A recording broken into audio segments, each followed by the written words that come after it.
I don't think that we were coming in with stuff about Christ. We all started writing about around the edges, all the people who'd arrived 5 minutes after the miracle had been done. Which is as bad as being 2,000 years late. The point is, if you didn't see it, it doesn't matter whether you're 5 minutes late or whatever. In 1979, Monty Python's Life of Brian hit theaters, instantly sparking outrage across religious and political circles. Billed as a satire of biblical epics and organized religion, the film drew accusations of blasphemy, obscenity, and irreverence. It was banned in multiple countries, faced protests, and became a focal point of heated debates about censorship and artistic freedom. Today we're taking a closer look into why Life of Brian was banned for years, exploring the cultural climate, the film's content, and its lasting impact on the world of satire and free expression. The birth of Life of Brian. The idea for Monty Python's Life of Brian was born during the promotion of the group's previous film, Monty Python and the Holy Grail. And I think it was Eric who came up with this title out of the blue called Jesus Christ, Lust for Glory. And I must admit that when we started talking about it, we actually explored the idea of doing a comedy film about Jesus, with all the jokes about someone trying to book a table for 12 at the Last Supper. We weren't out to ridicule Christ, Terry Jones explained, but to point out some of the ludicrous practices of organized religion. As the script developed, the story centered on Brian Cohen, a hapless man born on the same day and in the same town as Jesus Christ. Through Brian's accidental association with messianic events, the film explored themes of groupthink, religious fervor, and the human tendency to misinterpret teachings. Michael Palin described it as a story about, quote, how people will use religion to fulfill their own ends. The project certainly had its hurdles. As the script became more focused, the satirical elements sharpened, and the subject matter raised concerns among financiers. The Pythons, however, were undeterred. They believed in the comedic and intellectual merit of their work. It wasn't an attack on anyone's faith, said John Cleese, but a comedy about the dangers of blindly following dogma. The challenges of production. Bringing Life of Brian to the screen was fraught with challenges, particularly financial ones. Initially backed by EMI Films, the project lost its funding days before production began. Bernard Delfont, the head of EMI, reportedly read the script and decided it was too controversial to support. Terry Gilliam later recalled the abrupt nature of the cancellation, saying, quote, they pulled out at the last minute because they got scared. It wasn't about the quality, it was about the fear of backlash. We thought that it was never going to be made, and then Eric rang and said, we got the money. And I said, what are you talking about? He said, George Harrison is going to put the money up. He was a good pal of Eric's. And I said, what are you talking about? He said, I gave him the script last night. He read it in bed, said he fell out of bed laughing, and he's putting the money up. Facing the prospect of abandoning the film, the Pythons turned to their network of friends and supporters. George Harrison, a longtime fan of Monty Python, came to the rescue. He mortgaged his home and formed Handmade Films to finance the production. Harrison's belief in the project stemmed not only from his admiration for the Pythons, but also from his personal investment in creative freedom. Eric Idle famously described Harrison's role as the most expensive movie ticket ever bought, since the former Beatle later admitted he just wanted to see the film get made. Despite the financial lifeline, the production faced scrutiny from religious groups and local authorities even before filming began. The decision to shoot in Tunisia added another layer of complexity, with the cast and crew having to navigate cultural sensitivities in the region. Nevertheless, the team forged ahead, confident in the film's ability to provoke thought and laughter. If we were offending people, Terry Jones quipped, we're probably doing something right. It had to do with outraged religious groups that had seen Here in New the York. film. In New York, Yes. I think I switched on the radio to the phrase, a vicious attack on Judaism. Now, at what point did you all sit down and decide to make this vicious attack on Judaism and Christianity and everything that everyone holds sacred? The controversy over content.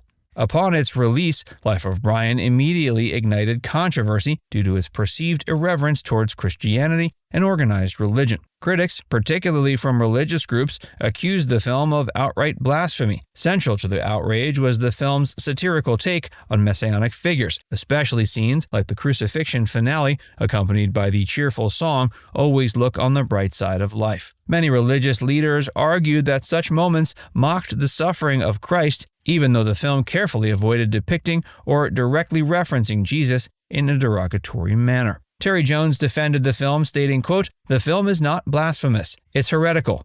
That is a very important distinction. One of the most contentious scenes involved Brian's reluctant transformation into a messianic figure, culminating in a chanting crowd misinterpreting his every word. This was not an attack on faith, according to Michael Palin, but a commentary on how people often twist teachings for their own purposes. It's about the followers, not the one being followed, he explained. The scene where Brian's mother, played by Terry Jones, yells, "He's not the Messiah, he's a very naughty boy," became iconic, encapsulating the absurdity of blind devotion. Despite these clarifications, many religious groups were unconvinced. The Catholic Church, the Church of England, and evangelical organizations all condemned the film, accusing it of ridiculing the foundation of Christian belief. John Cleese defended the group's intent, saying, quote, "We were poking fun at closed minds and institutions that perpetuate unquestioning obedience. That's what the comedy was about." The nuance of the satire was often lost in the heated debates, as the film became a lightning rod for larger cultural battles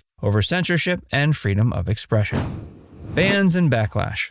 The uproar surrounding the movie quickly translated into formal bans in various parts of the world. In the UK, 39 local authorities either banned the film outright or imposed restrictive ratings, effectively barring its screening in many areas. Iceland and Norway banned the film entirely, with Norway's decision leading to Sweden's tongue-in-cheek marketing slogan, "So funny it was banned in Norway." In the US, the film faced opposition from Christian groups who organized protests outside cinemas and pressured local authorities to prevent screenings. One of the most visible examples came from the town of Aberystwyth in Wales, where the film was banned for over 30 years. Mary Whitehouse, a prominent British campaigner for public morality, spearheaded efforts to suppress the film, describing it as, quote, "an attack on faith." John Cleese responded to such criticisms with characteristic sharpness. Quote, "They didn't understand the film at all. It wasn't an attack on religion, it was an attack on the misuse of religion." The bans were not limited to religiously conservative regions. Countries like Singapore and South Africa also prohibited the film, citing concerns over public morality and offense to religious sentiments. These measures highlighted how Life of Brian became a battleground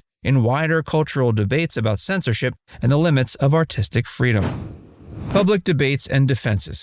The controversy surrounding Life of Brian led to highly publicized debates, with members of Monty Python frequently stepping forward to defend their work. One of the most famous confrontations occurred on the BBC program Friday Night, Saturday Morning, where John Cleese and Michael Palin faced off against Malcolm Muggeridge, a journalist, and Mervyn Stockwood, the Bishop of Southwark. The debate became iconic for its stark contrast between the humor and logic of the Pythons and the moral indignation of their opponents. During the discussion, Muggeridge and Stockwood claimed the film was blasphemous and dismissed it as shallow and offensive. Cleese countered by asserting that the film targeted the misuse of religious teachings rather than faith itself. "We're dealing with the absurdity of following something blindly," Cleese explained, "and that applies to any institution, not just religion." Palin expressed frustration at the critics' refusal to engage with the film's nuance, remarking, quote, "It was clear they hadn't even seen it properly." We usually sit around for about 3 days discussing theoretically what we're going to write, and then we go around and write something completely different.